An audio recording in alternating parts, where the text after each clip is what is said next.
नमस्कार साथियों, मैं हूँ चिरंगी। आपका स्वागत करता हूँ मेरे YouTube चैनल पॉजिटिव क्लासेस में। साथियों, आज है 16 जुलाई 2022 और आज के छत्तीसगढ़ के महत्वपूर्ण करंट अफेयर्स को लेकर मैं आपके सामने मौजूद हूँ। तो चलिए बिना देरी के क्लास की शुरुआत करते हैं। साथियों, क्लास की शुरुआत करने से पहले मैं आपको एक नोटिफिकेशन बताना चाहता हूँ। यदि आप हमारे इस वीडियो का PDF पाना चाहते हैं तो हमारे वीडियो के डिस्क्रिप्शन में हमारा टेलीग्राम लिंक होगा, वहाँ से ज्वाइन करके आप हमारे इस वीडियो का PDF प्राप्त कर सकते हैं। तो चलिए बिना देरी के क्लास की शुरुआत करते हैं और क्लास की शुरुआत हम हमेशा की तरह एक मोटिवेशन थॉट के साथ करेंगे। और आज का मोटिवेशन थॉट इस प्रकार है। लहरों को शांत देखकर यह मत समझना कि समंदर में रवानी नहीं है, क्योंकि लहरें जब भी उठेंगे तूफान बनकर उठेंगे। साथियों, अब हम क्लास की शुरुआत करते हैं और आपके सामने पहला प्रश्न पूछा जा रहा है कि नई मछुआ नीति के संदर्भ में क्या सही है। इसके लिए आपके पास ऑप्शन दिए। ऑप्शन नंबर 1 देखिएगा, नई मछुआ नीति को 14 जुलाई 2022 को कैबिनेट में मंजूरी दी गई। ऑप्शन नंबर 2 देखिएगा, नई मछुआ नीति में मछुआरों को अब उत्पादकता बोनस भी दिया जाएगा। ऑप्शन नंबर 3 दिया गया है उपर्युक्त दोनों सही है। ऑप्शन नंबर 4 इनमें से कोई नहीं। इसका सही आंसर हो जाएगा ऑप्शन नंबर 3 उपर्युक्त दोनों सही है। यानी नई मछुआ नीति के संदर्भ में क्या सही है, तो नई मछुआ नीति को 14 जुलाई 2022 को कैबिनेट में मंजूरी दी गई है। दूसरा पॉइंट कि नई मछुआ नीति में मछुआरों को अब उत्पादकता बोनस भी दिया जाएगा। साथियों, अब हम इस क्वेश्चन की डिटेल एनालिसिस करेंगे, तो आप हेडिंग डाल लीजिएगा नई मछुआ नीति। सबसे पहला पॉइंट आपको याद रखना है कि नई मछुआ नीति को कैबिनेट में मंजूरी कब दी गई है, तो नई मछुआ नीति को 14 जुलाई 2022 को कैबिनेट में मंजूरी दी गई। दूसरा पॉइंट की नई मछुआ नीति का उद्देश्य क्या है, तो नई मछुआ नीति का कई सारे उद्देश्य हैं। पहला उद्देश्य याद रखिएगा कि मछली उत्पादकता में वृद्धि करना और उसके साथ साथ जो गुणवत्ता युक्त मत्स्य बीजों का भी उत्पादन करना है तथा मत्स्य पालन को बढ़ावा देकर लोगों को स्वरोजगार भी प्रदान करने हैं। तो यह नई मछुआ नीति का उद्देश्य है। साथियों, अगला पॉइंट देखते हैं। अगला पॉइंट नई मछुआ नीति में कुछ बातें बताई गई हैं, तो 2 बातें यहाँ से याद रखिएगा। पहली बात जो बताई गई है, मछुआरों को उत्पादकता बोनस दिया जाएगा। अब समझिएगा कि मछुआरों को उत्पादकता बोनस कैसे दिया जाएगा। समझिएगा, आप एक मछुआरा है। दूसरा समझिएगा कि यहाँ पर एक मत्स्य महासंघ है और मत्स्य महासंघ के द्वारा तालाब और जो जलाशय हैं उन्हें लीज पर दिया जा रहा है। आप क्या करेंगे, इस तालाब पर मछली पालन करेंगे और इनसे जो प्राप्त 100% की जो आय होगी उसका जो सरकार क्या करेगी, 50% आय जो है मत्स्य यानी राजस्व विभाग को दे देगी। और जो 50% जो शेष राशि बच जाएगा उसमें जो 25% की जो राशि है उसे आपको बोनस के रूप में दिया जाएगा। तो यही है मछुआरों को उत्पादकता बोनस। तो इतना पॉइंट्स आप मछुआरों को उत्पादकता बोनस से याद रखिएगा। साथियों, अगला पॉइंट्स कहा गया है कि तालाबों एवं जलाशयों को लीज पर देने की बात कही गई है। तो समझिएगा इसमें क्या क्या बात कही गई है। पहला बताया गया कि जो 0 से 10 हेक्टेयर के तालाब हैं उन्हें ग्राम पंचायत के द्वारा 10 वर्ष के लिए पट्टे पर यानी लीज पर दिया जाएगा। दूसरा बताया गया है कि जो 10 से 100 हेक्टेयर के तालाब हैं उन्हें जनपद पंचायत के द्वारा 10 वर्ष के लिए पट्टे पर दिया जाएगा। तीसरा बताया गया कि जो 100 से 1000 हेक्टेयर के तालाब हैं उन्हें मत्स्य महासंघ के द्वारा 10 वर्ष के लिए पट्टे पर दिया जाएगा। तो इतना पॉइंट्स आप नई मछुआ नीति से याद रखिएगा। साथियों, अब हम मछुआ यानी मत्स्य पालन से संबंधित कुछ महत्वपूर्ण प्रश्न भी हैं, उन महत्वपूर्ण प्रश्नों को भी देख लेते हैं। पहला प्रश्न है कि नीली क्रांति का संबंध किससे है, तो नीली क्रांति का संबंध मत्स्य पालन से है। दूसरा, नील क्रांति का संबंध किससे है, तो मत्स्य उत्पादन से है। तीसरा, मत्स्य उत्पादन में इस राज्य का कौन सा स्थान है, तो 6वां स्थान है। साथियों, चौथा क्वेश्चन में मिस्टेक हो गया है, तो यहाँ पर मत्स्य पालन मंत्री पूछा जा रहा है। तो मत्स्य पालन मंत्री कौन है, श्री रविंद्र चौबे जी हैं। साथियों, अब हम अगला प्रश्न देख लेते हैं। क्या पूछा जा रहा है कि हाल ही में छत्तीसगढ़ के कौन से रेलवे स्टेशन से दिल्ली तक की स्पेशल ट्रेन सेवा की शुभारंभ की गई है। इसके लिए आपके पास ऑप्शन दिए। ऑप्शन नंबर 1 देखिएगा Raipur, option number 2 Bilaspur, option number 3 दुर्ग, ऑप्शन नंबर 4 अंबिकापुर। इसका सही आंसर हो जाएगा ऑप्शन नंबर 4 अंबिकापुर।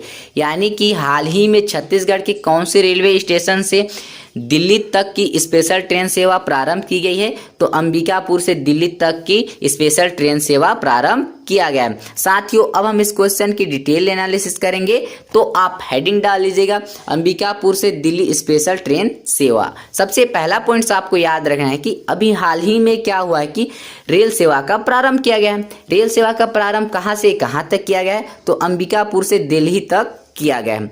दूसरा पॉइंट्स की अंबिकापुर से दिल्ली रेल सेवा का हरी झंडी किसने दिया है, तो केंद्रीय रेल मंत्री अश्विनी वैष्णव जी ने किया गया है। तीसरा पॉइंट छत्तीसगढ़ के केंद्रीय रेल मंत्री कौन है, तो श्रीमती रेणुका सिंह जी हैं। तो इतना पॉइंट आप अंबिकापुर से दिल्ली स्पेशल ट्रेन सेवा से याद रखिएगा। साथियों अब हम रेल सेवा से संबंधित कुछ महत्वपूर्ण प्रश्न भी हैं, उन महत्वपूर्ण प्रश्नों को भी देख लेते हैं। पहला प्रश्न है छत्तीसगढ़ में रेल परिवहन की शुरुआत कब होती है, तो छत्तीसगढ़ में रेल सेवा का प्रारंभ 27 नवंबर सन 1888 से होती है। दूसरा क्वेश्चन छत्तीसगढ़ में सर्वप्रथम रेल किसके मध्य चली थी, तो नागपुर से राजनांदगांव के मध्य चली गई थी। तीसरा छत्तीसगढ़ में रेल मार्ग की कुल लंबाई कितनी है, तो 1108 किलोमीटर है। चौथा छत्तीसगढ़ में रेल मार्ग मुख्यतः कौन से जोन के अंतर्गत आता है, तो छत्तीसगढ़ में रेल मार्ग मुख्यतः दक्षिण पूर्वी रेल मध्य के जोन के अंतर्गत आता है। पांचवा दक्षिण पूर्वी रेलवे मध्य जोन का मुख्यालय कहाँ पर है, तो इसका मुख्यालय हमारे छत्तीसगढ़ के बिलासपुर जिला में है। छठवां बिलासपुर रेलवे जोन की स्थापना कब होती है, तो 2003 में होती है। सातवां बिलासपुर रेलवे जोन के अंतर्गत कौन कौन से रेल मंडल आते हैं, तो टोटल 3 रेल मंडल आते हैं। कौन कौन से रेल मंडल आते हैं, पहला रायपुर रेल मंडल, दूसरा नागपुर रेल मंडल और तीसरा जो है बिलासपुर रेल मंडल। तो इतना पॉइंट्स आप कुछ रेल सेवा से संबंधित महत्वपूर्ण प्रश्न है, उन प्रश्नों को याद रखिएगा। साथियों अगला प्रश्न देखते हैं क्या पूछा जा रहा है। दुर्ग जिला का तीसरा फीकल स्लज मैनेजमेंट यूनिट कहाँ पर लगाया गया, इसके लिए आपके पास ऑप्शन दिए। ऑप्शन नंबर 1 देखिएगा नगर पालिका कुम्हारी दुर्ग में, दूसरा पाटन दुर्ग में, तीसरा धमधा दुर्ग में, चौथा इनमें से कोई नहीं। इसका सही आंसर हो जाएगा ऑप्शन नंबर 3 धमधा दुर्ग में। यानी दुर्ग जिला का तीसरा फीकल स्लज मैनेजमेंट यूनिट कहाँ पर लगाया गया है, तो धमधा दुर्ग में लगाया गया है। साथियों अब हम इस क्वेश्चन की डिटेल एनालिसिस करेंगे, तो आप हेडिंग डाल लीजिएगा दुर्ग जिला का तीसरा फीकल स्लज मैनेजमेंट यूनिट। सबसे पहला पॉइंट्स आपको नोट्स करना है कि दुर्ग जिला का तीसरा फीकल स्लज मैनेजमेंट यूनिट कहाँ पर लगाया गया है, तो धमधा दुर्ग के पथरिया ग्राम में लगाया गया है। ठीक, ग्राम का नाम याद रखिएगा पथरिया ग्राम। दूसरा पॉइंट्स की दुर्ग जिला का तीसरा फीकल स्लज मैनेजमेंट यूनिट किसके द्वारा लगाया गया है, तो जिला स्वच्छ भारत मिशन व वाटर एड के सहयोग से लगाया गया है। तीसरा point faecal sludge management unit का उद्घाटन किसके द्वारा किया गया है, तो दुर्ग कलेक्टर पुष्पेंद्र सिंह मीणा के द्वारा किया गया है। चौथा पॉइंट्स की फीकल स्लज मैनेजमेंट यूनिट में क्या क्या कार्य होगा, तो इनसे 2 कार्य याद रखिएगा। पहला कार्य देखिएगा कि बारिश के दिनों में जो सेप्टिंग टैंक होते हैं उनसे दूषित पानी तथा बीमारी फैलाने वाले बैक्टीरिया बाहर निकलते हैं, तो उनसे बचाव के लिए प्रयुक्त होगा इस फीकल स्लज मैनेजमेंट यूनिट का। दूसरा कार्य देखिएगा कि फीकल स्लज मैनेजमेंट यूनिट से खाद्य भी बनाया जाएगा, जिसका उपयोग आप खेती में कृषि कार्य के लिए कर सकेंगे। तो इतना पॉइंट्स आप फीकल स्लज मैनेजमेंट यूनिट से याद रखिएगा। साथियों अब कुछ महत्वपूर्ण प्रश्न भी हैं, उन महत्वपूर्ण प्रश्नों को भी देख लेते हैं। पहला प्रश्न है राज्य का सबसे बड़ा सीवरेज ट्रीटमेंट प्लांट कहाँ पर स्थापित किया गया है, तो नवा रायपुर में किया गया है। दूसरा रोबोट असिस्ट सर्जरी का शुभारंभ कौन से हॉस्पिटल में किया गया है, तो रामकृष्ण केयर हॉस्पिटल रायपुर में किया गया है। तीसरा छत्तीसगढ़ में हर्बल के गुणवत्ता परीक्षण के लिए कितने प्रयोगशाला का निर्माण किया गया है, तो 5 प्रयोगशालाओं का निर्माण किया गया है। तो कहाँ कहाँ पर किया गया है, पहला आपके रायपुर में, दूसरा अंबिकापुर में, तीसरा जगदलपुर में, चौथा कांकेर में, पांचवा बिलासपुर में। चौथा प्रश्न देखते हैं प्रदेश में सेवाग्राम की स्थापना कहाँ पर किया गया है, तो प्रदेश में सेवाग्राम की स्थापना नवा रायपुर में किया गया है, जिसके लिए कितनी लागत लगाई गई है, तो 100 करोड़ रुपए की लागत दी गई है। पांचवा छत्तीसगढ़ का पहला मैथ्स पार्क कहाँ स्थापित किया गया है, तो यह डोंगरगढ़ राजनांदगांव में किया गया है। साथियों अब हम अगला प्रश्न देख लेते हैं क्या पूछा जा रहा है। छत्तीसगढ़ का ऐसा कौन सा ओडीएफ प्लस ग्राम बना है। यानी पूछा जा रहा है छत्तीसगढ़ का ऐसा कौन सा ग्राम है जो ओडीएफ प्लस ग्राम बना है। इसके लिए आपके पास ऑप्शन दिए।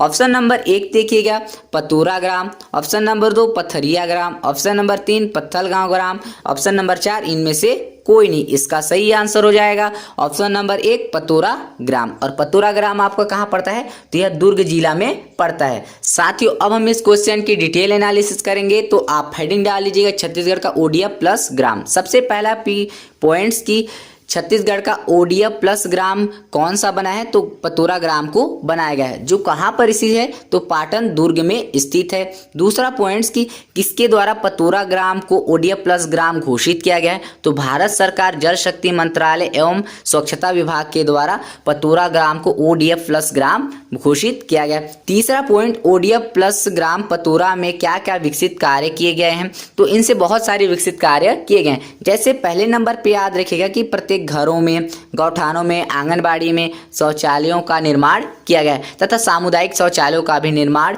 किया गया। बी नंबर देखिएगा कि ग्राम पतोरा में ग्राम पंचायत में त्रिस्तरीय फिल्टर प्लांट का भी निर्माण किया गया, जिससे फिल्टर होकर पानी नालों में जाएगा।